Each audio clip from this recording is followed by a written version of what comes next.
The Night of Shivering Wings. Winter did not arrive gently in the northern valley of Arkenfall. It descended like a silent conqueror. The first frost had come weeks ago, tracing delicate veins of ice across window panes and stiffening the earth beneath boot soles. Then came the snow, thick, relentless, and merciless. It swallowed fences and fields alike, erased footpaths, and buried forgotten things without apology. By the time the true storms began, the valley had grown quiet. Too quiet. 12-year-old Cale Rowan stood at the edge of the tree line with an axe resting across his shoulder, his breath fogging before him in uneven clouds. The wind cut through his patched wool cloak as though it were paper. His boots, mended twice already this season, leaked cold into his bones. He ignored it. Cold was no longer an enemy. Cold was simply there. The forest creaked around him, branches heavy with snow bending and snapping in protest. Each crack echoed like distant thunder. Cale had learned to listen carefully in winter. A falling limb could kill just as surely as a blade. He studied a fallen pine half buried in drift, good wood, dry beneath the outer layer of frost. He swung the axe. The sound rang sharp and hollow in the frozen air. Each strike sent vibrations up his thin arms, but he did not slow. He could not. Wood meant heat, heat meant survival. There was no one else to chop it. 2 years ago, his father had filled this clearing with laughter and booming voice, swinging an axe twice as heavy as Cale, as though it weighed nothing. Cale could still remember the way snowflakes caught in his father's beard. Last winter, his mother had tried her best. She smiled even when coughing left her pale and trembling. She insisted she felt fine. Winter had disagreed. Now the forest heard only Cale's breathing and the steady rhythm of steel biting wood. When the log finally split, Cale leaned on the axe and allowed himself a moment's rest. The sky above was a dull, unbroken gray. Snow would fall again before night. It always did. He bundled the chopped pieces together with rope and hoisted the load onto his back. It was heavier than he liked, but making 2 trips meant more time in the wind. The walk back to the cottage was slow. Snow reached nearly to his knees in places. His breath burned in his chest, but he focused on the faint column of smoke rising from the chimney ahead. Home. The cottage was small, stone foundation, wooden walls weathered and warped, roof patched in more places than he could count. It leaned slightly to one side like an old man refusing to fall. It was enough. Cale pushed the door open with his shoulder and stumbled inside, letting the wood fall beside the hearth with a clatter. The fire had dwindled to embers while he'd been gone. He knelt immediately, feeding it kindling and blowing carefully until sparks caught. Flame licked upward hesitantly, then steadied. Warmth crept into the room inch by inch. Cale rubbed his hands together and sat back on his heels. Still standing, he murmured to the cottage, as though it were listening. The wind howled in reply, rattling the shutters. He prepared a simple meal, half a heel of bread softened in water and the last of a dried turnip shaved thin into the pot. It was not much, but hunger was a familiar companion. As he ate, he watched the fire. He often imagined what the flames would look like if they were larger, stronger, bright enough to chase every shadow into the corners and keep them there. He imagined what it might feel like to never worry about wood again. The thought felt foolish. Outside, the storm began in earnest. Snow struck the walls in hard bursts. Wind pressed against the cottage with steady force, testing every seam. The chimney groaned. Cale rose and checked the shutters, reinforcing the latch on the north-facing window where the draft was worst. Frost had already begun to form along the inside edge of the glass. He pressed his palm against it. Ice bit his skin instantly. "Not tonight," he whispered. He fed the fire again. The hours passed slowly. Light faded until only the hearth illuminated the room in flickering orange. Cale wrapped himself in his father's old cloak and settled near the fire, knees drawn to his chest. The world beyond the walls dissolved into white noise, the endless rush of wind and snow. He was drifting toward sleep when he heard it. At first, he thought it was the wind shifting pitch. Then it came again. A sound too thin to be wind. A cry. Cale's eyes snapped open. He held his breath. There it was again, faint, strained, and terribly small. Not the bark of a fox, not the yowl of a stray cat. This was sharper, more fragile. It sounded broken.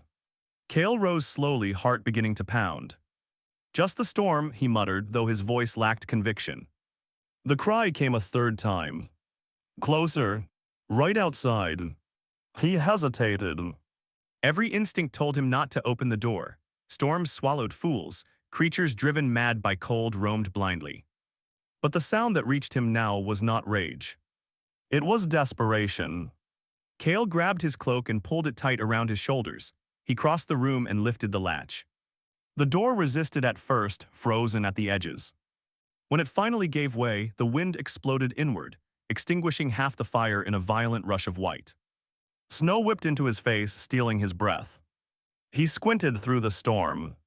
The woodpile lay half-buried, and something moved beside it. Small, curled. Kale stepped forward into the snow despite the wind's protest. He nearly slipped. Then the shape lifted its head. Two enormous golden eyes met his. Kale froze where he stood. The creature was no larger than a hound, perhaps smaller. Its body was wrapped in a thin layer of frost, scales pale silver blue beneath the ice. Wings too large for its slight frame were folded tight against its sides. One wingtip was torn, the membrane ragged. Steam barely rose from its nostrils. It shivered violently. A dragon. The word echoed in Kale's mind with impossible weight. Dragons were not things found beside woodpiles. They were stories whispered by travelers, monsters slain by knights, flames that reduced castles to ash. They did not beg. But this one did. The hatchling opened its mouth. A faint wisp of smoke escaped, then vanished in the wind. It made a soft, cracked sound, half hiss, half whimper. It tried to stand. Its legs buckled. Kale's breath caught painfully in his chest. He should run. He should fetch the village guard. He should close the door and pretend he had heard nothing. The dragon's claws scraped weakly against the snow. It looked at him. Not with fury. With pleading. Kale stepped closer before he understood he was moving. Up close, the creature looked impossibly fragile. Frost rimed its eyelids, its ribs showed faintly beneath thin scales, its tail lay limp. It would not survive the night. Why here? Kale whispered. The dragon blinked slowly. He glanced back toward the cottage. Warmth glowed faintly inside. He looked again at the hatchling. Its trembling had grown weaker. Not stronger. Weaker. Kale swore softly under his breath. Idiot, he muttered to himself. He shrugged off his cloak and wrapped it around the dragon. The creature flinched at the sudden touch, wings twitching, but it did not strike. Instead, it leaned toward the warmth instinctively. Kale slid his arms beneath its body. It was lighter than he expected. Too light. Cold soaked through his sleeves instantly, biting deep into his skin. Don't bite me, he warned under his breath. The hatchling did not resist. Its head lolled against his arm. Kale turned and fought his way back to the cottage door, shielding the creature as best he could. The wind tried to tear it from his grasp. He shoved inside and slammed the door shut with his heel. Silence fell abruptly. The room seemed smaller with the dragon in it. Kale knelt by the hearth and laid the hatchling gently on the floor near the flames. The creature barely moved. Its eyes fluttered. Stay, Kale whispered.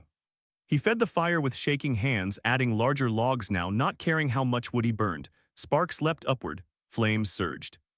Heat filled the small space slowly. Kale removed the frost from the dragon's scales with careful fingers. Ice flaked away, revealing delicate patterns beneath. The silver blue shimmered faintly in firelight, almost iridescent. The torn wing worried him. He fetched water, warmed it carefully, and used a cloth to clean the ragged edge of membrane.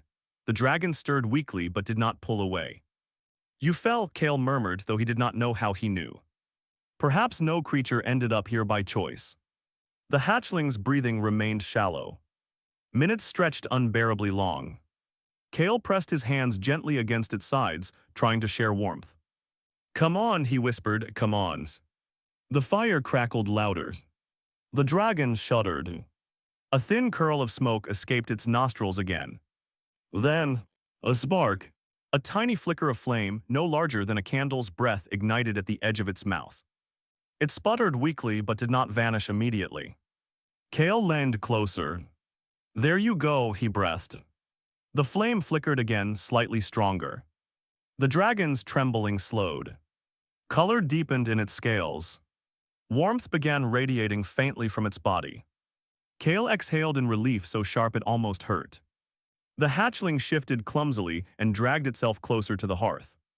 And closer to him. It pressed against his leg. Kale stiffened. The dragon released a soft trill, tentative, questioning. Then it rested its head against his knee. And slipped. Kale stared down at it in disbelief. A dragon. In his cottage.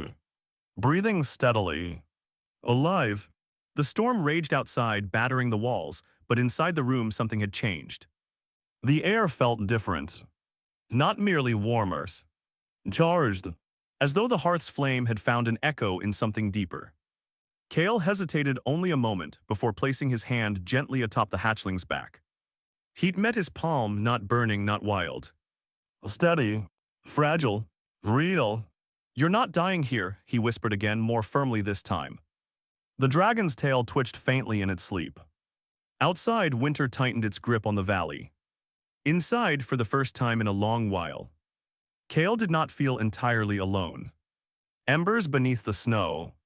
Kale woke to warmth. That alone was strange enough to jolt him fully conscious. For months now, waking had meant stiff fingers, aching joints, and the slow dread of stepping from threadbare blankets into air that bit like teeth. But this morning, warmth wrapped around him like summer remembered. He blinked. Orange light danced across the ceiling. The fire was still burning. Not dying embers. Burning. Strong. He pushed himself upright and nearly yelped. A small silver-blue shape lay sprawled across his chest, one oversized wing draped over his shoulder like a possessive blanket. A tail was curled around his ribs. Tiny claws flexed unconsciously in the fabric of his tunic. Golden eyes opened inches from his face. They blinked once. Twice. Then the dragon hatchling made a small, pleased trill. Kale froze. You're on me, he muttered hoarsely.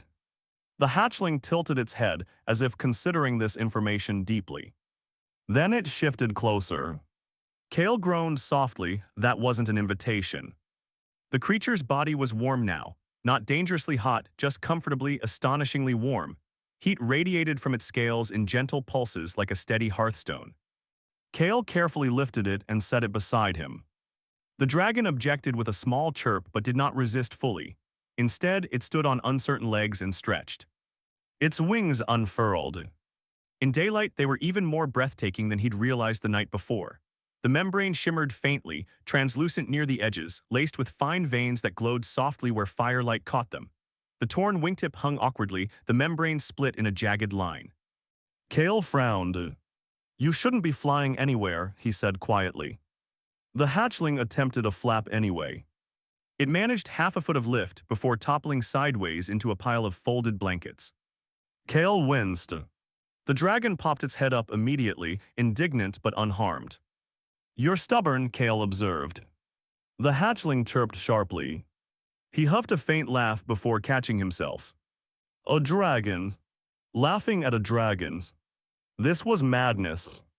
Reality crept back in like cold through cracked shutters. Dragons were hunted.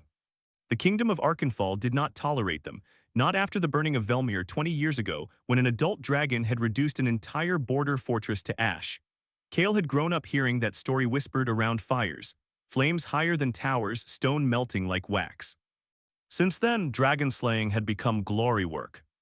The crown offered silver and land for proof of a kill.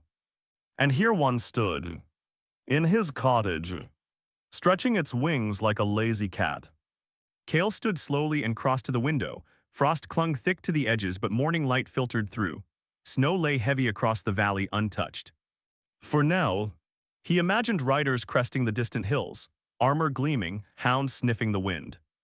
His stomach tightened. Behind him, the dragon padded across the floor, claws clicking softly against wood. It sniffed at the table leg, then at the cold hearthstone where sparks had fallen. It sneezed. A tiny puff of flame burst from its nostrils and fizzled against the floorboards. Kale spun around. The dragon stared at the faint scorch mark with wide-eyed curiosity. You are not setting my house on fire, Kale said firmly. The hatchling looked up at him. Then, astonishingly, it lowered its head slightly.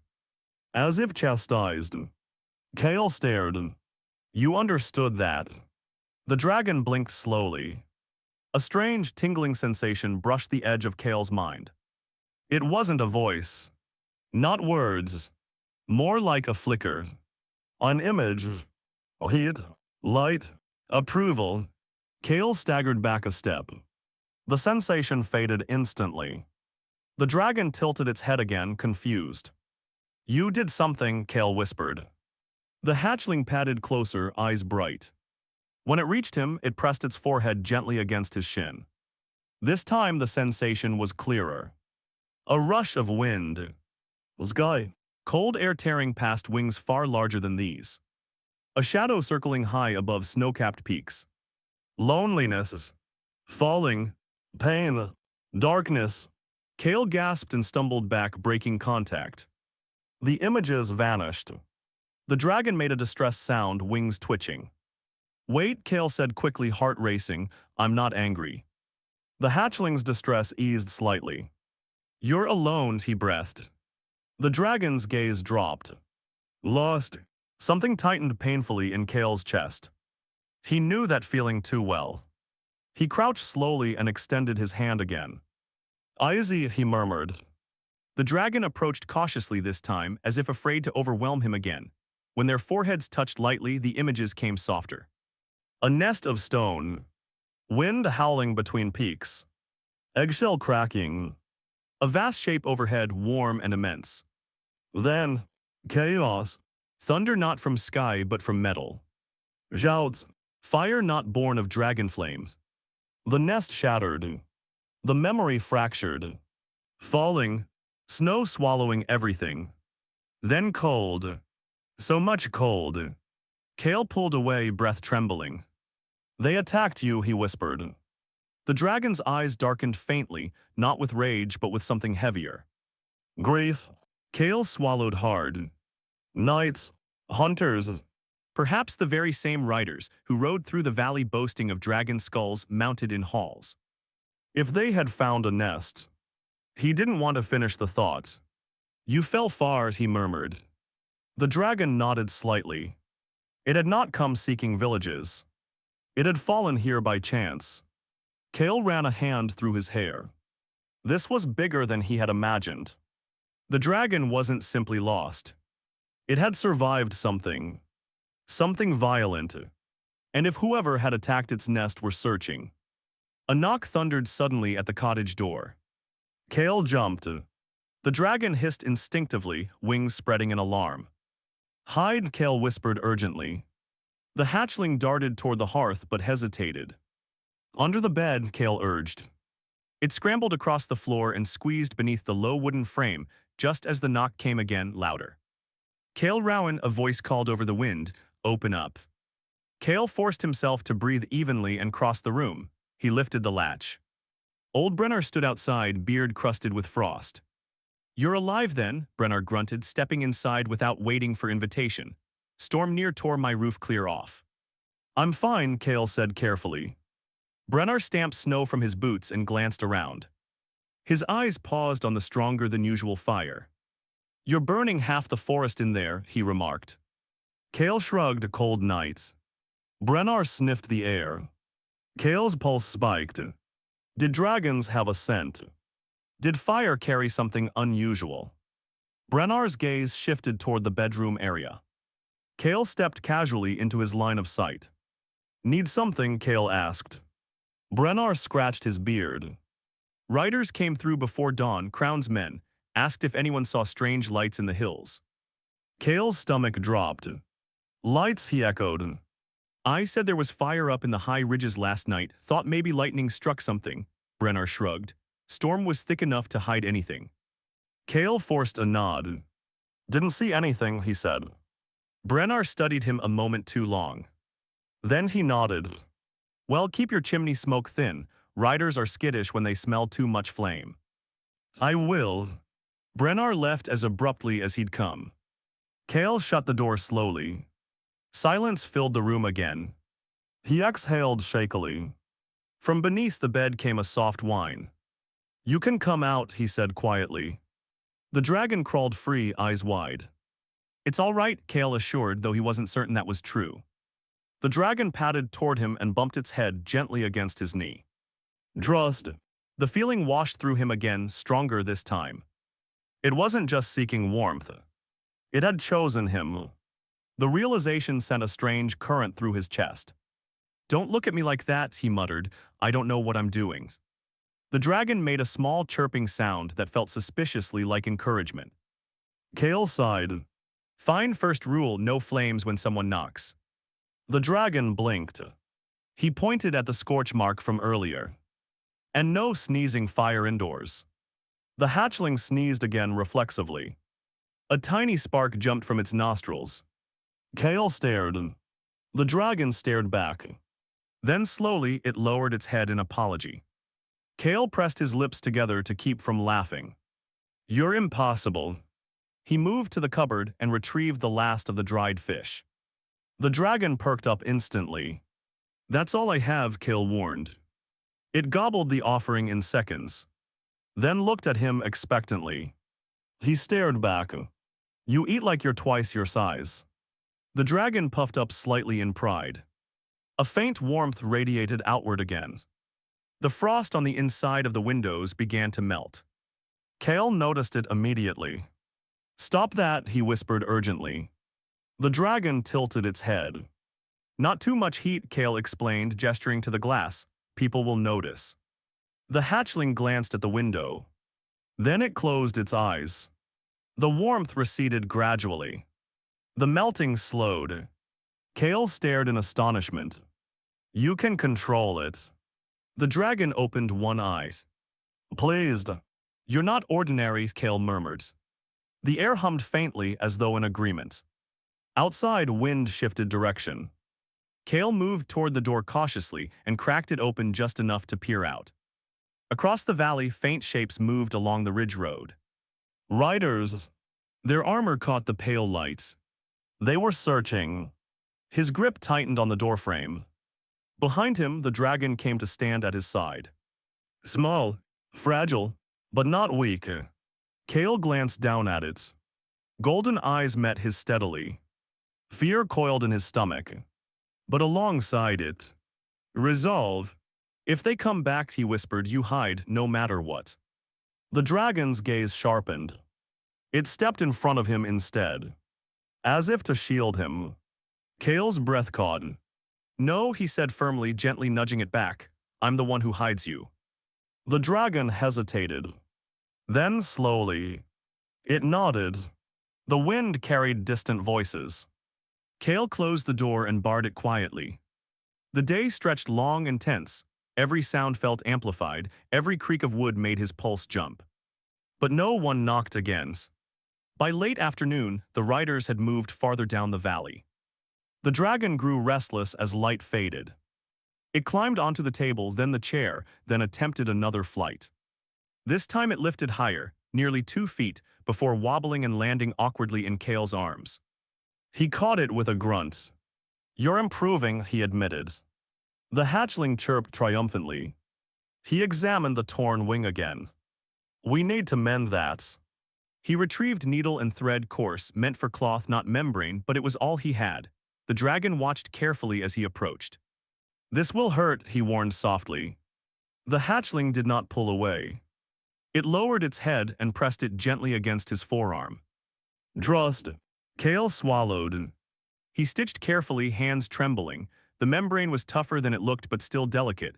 The dragon hissed softly once but did not struggle. When he finished, the tear lay neatly closed. "There," he murmured. The hatchling flexed the wing experimentally.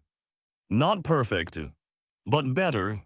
It looked up at him, and something shifted again in the air between them. A deeper warmth, a glow beneath the surface, as though a coal had been placed inside his chest. Kale pressed a hand there instinctively. The dragon stepped closer, forehead to palm. This time the connection surged stronger. Not memories, not falling, something new. A spark linking 2 embers. A bond forming. Kale staggered slightly but did not break contact. He saw not images but feeling. Recognition. Joys. The dragon had not simply found shelter.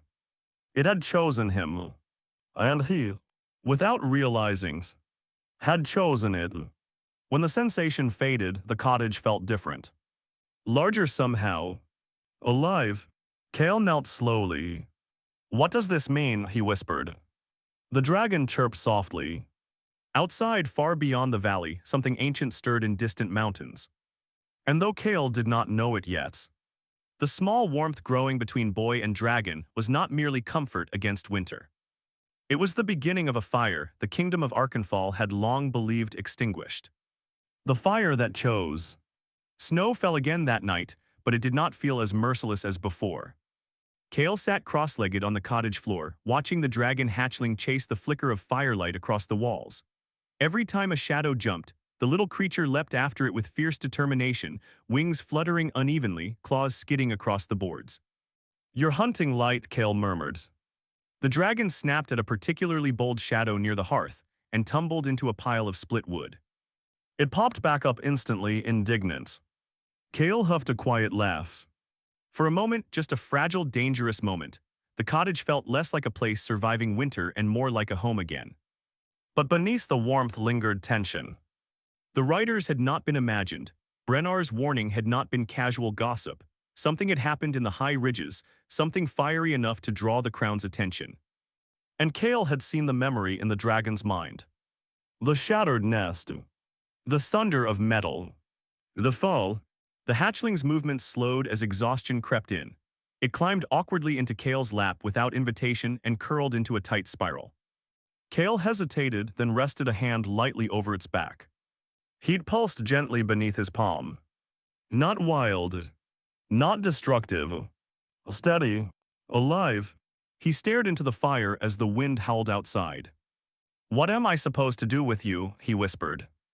The dragon made a small, contented trill in its sleep. Kale did not sleep easily. Dreams found him quickly. He stood on a mountain peak, wind tearing at his cloak. Snow swirled in violent spirals, yet he did not feel cold. Above him, vast shapes moved through cloud, wings wide enough to blot out stars. A roar echoed, not of anger but of warning. He turned. Below, along a jagged slope, men in steel advanced with torches. Their fire was harsh, unnatural, biting at stone and scale alike. The sky darkened. One of the great shapes descended, its scales blazing gold against the storm. Then the sound of shattering. Stone collapsing. A single silver shape falling through smoke. Kale woke with a gasp. The cottage was quiet except for the crackle of the hearth. The dragon stirred in his lap. Its eyes opened slowly. It had seen it too. The shared dream lingered between them like smoke. "They'll come back," Kale said softly. The dragon's gaze sharpened, not fearful but alert. Morning arrived pale and brittle. Kale stepped outside cautiously to check the woodpile. The air felt different. Warmer. Not by much, but enough that frost along the fence posts glistened as it melted rather than hardened. He frowned. The dragon emerged behind him, stepping delicately into the snow. It sniffed the air, wings twitching. When it exhaled, a faint shimmer rippled outward. Snow directly around the cottage softened. Steam rose gently. "Stop," Kale whispered urgently, glancing toward the road. The dragon blinked. It did not understand caution the way humans did. Kale crouched beside it. "If people see this, they'll know." The hatchling tilted its head. He placed his hand against its chest. "Hide your fires." The dragon's golden eyes met his. For a moment, the warmth pulsing from it intensified, then slowly drew inward. The snow stopped melting. The air cooled again. Kale exhaled. "Good." The dragon puffed slightly, pleased. They spent the morning in careful quiet. Kale repaired a loose board in the wall. The dragon followed him everywhere, occasionally attempting to help by biting at nails or batting tools across the floor. At one point, it succeeded in hammering a nail, by striking it with a precise burst of flame. Kale stared at the smoking wood. "You are absolutely not allowed to solve every problem with fire." The dragon blinked innocently.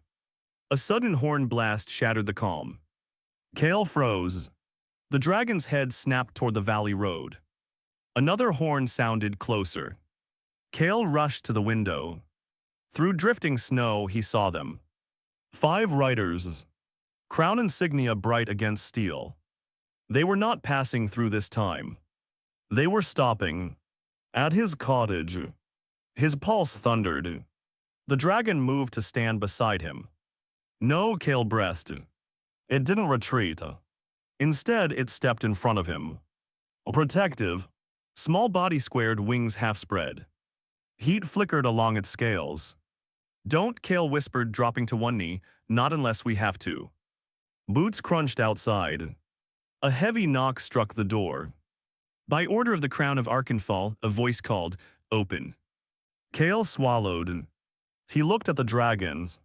The dragon looked back. The bond between them hummed tight and bright. Under the beds, he whispered urgently. The hatchling hesitated. Another knock harder. Kale placed his hands on either side of the dragon's face. Trust me. Golden eyes searched his. Then, reluctantly, the dragon darted toward the sleeping alcove. Kale rose and opened the door. 5 armored figures stood beyond, their captain at the front. His helm was tucked under one arm, revealing a scar cutting across his jaw. His gaze swept over Kale coolly. You live alone. Yes, sir. The captain stepped forward without invitation. Reports of unusual warmth in this area, he said, snow melting faster than expected. Kale forced his shoulders to remain loose. Firewood burns, he replied evenly.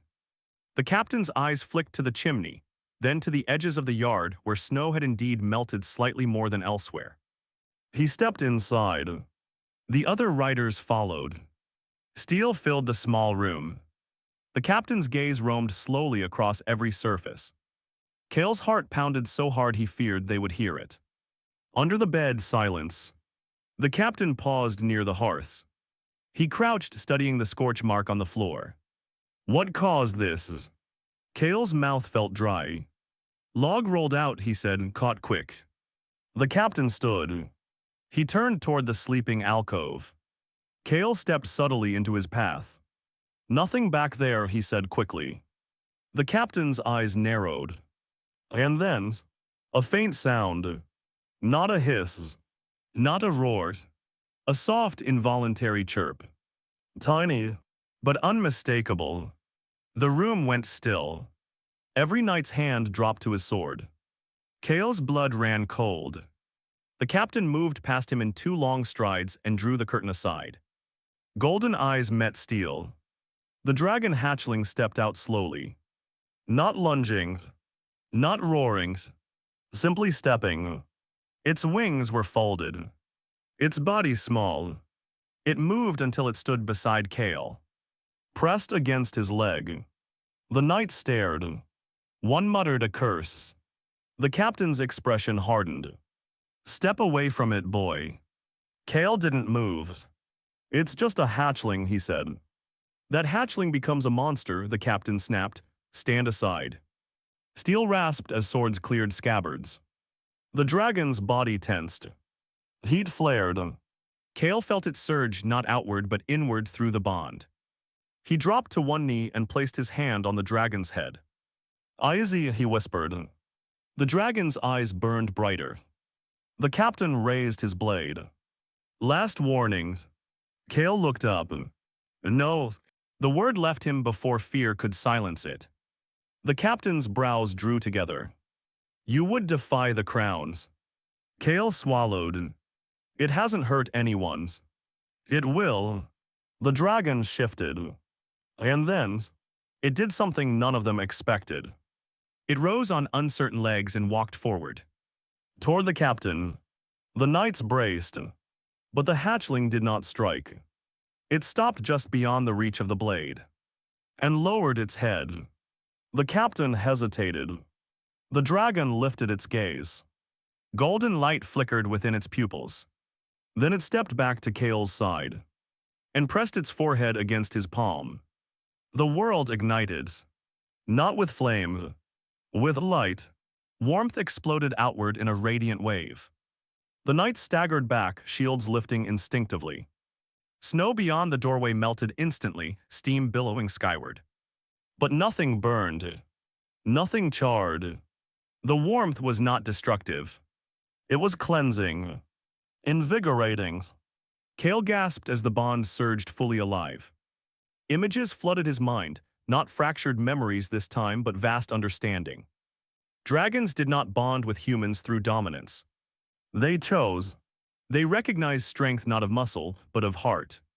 The hatchling had chosen him not because he was powerful, but because he had opened the door. The light expanded, filling the cottage, spilling into the yard. The captain dropped his sword, not in defeat but in awe. The warmth seeped into his armor, into his skin. His eyes widened. "This is no beast," he breathed. The dragon lifted its head, the glow fading slowly. Grass emerged where snow had been. Steam curled into the pale sky. The valley just around the cottage felt like early spring. Silence followed. Heavy, reverent. Kale rose slowly. His hand remained on the dragon's head. "It didn't attack you," he said quietly, "it protected." The captain looked from the dragon to the boy, and something shifted in his expression. Not fear, recognition. "I have seen dragons burn," the captain said hoarsely. "I have never seen one heal." The dragon stepped forward again. Small, vulnerable, but radiant. The captain bent slowly, picking up his sword. He slid it back into its sheath. The other knights followed his lead. "We saw nothing here," he said at last. Kale blinked. The captain met his gaze. "Raise it well," he said quietly, "or pray it raises you." Then he turned and walked out. The knights mounted in silence. They rode away without another word. Kale stood in the doorway long after the last hoofbeat faded. The dragon leaned gently against his leg. The snow around them no longer bit with the same cruelty. Grass glistened faintly through melting frost. Kale looked down. "You could have burned them," he whispered.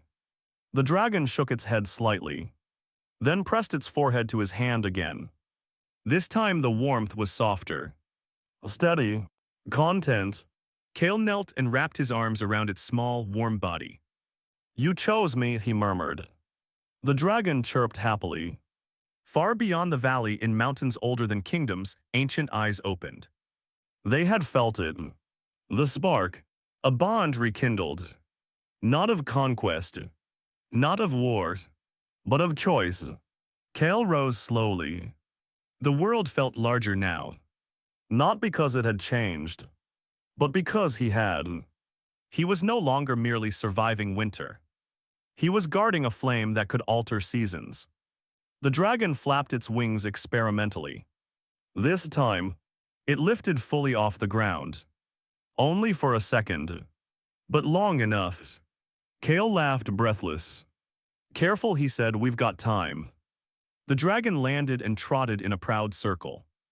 Above them, clouds began to part. Sunlight pierced through gray for the first time in weeks. It struck silver scales. They shimmered brilliantly. Kale rested his hand against the dragon's back. "I don't know what comes next," he admitted softly. The dragon leaned into him. Neither did it. But they would face it together. Because sometimes, the greatest fire is not the one that consumes armies. It is the one that refuses to let a single fragile life freeze in the snow. And in a valley that had forgotten warmths, a boy had opened his door. A dragon had chosen him. And winter would never rule the same way again.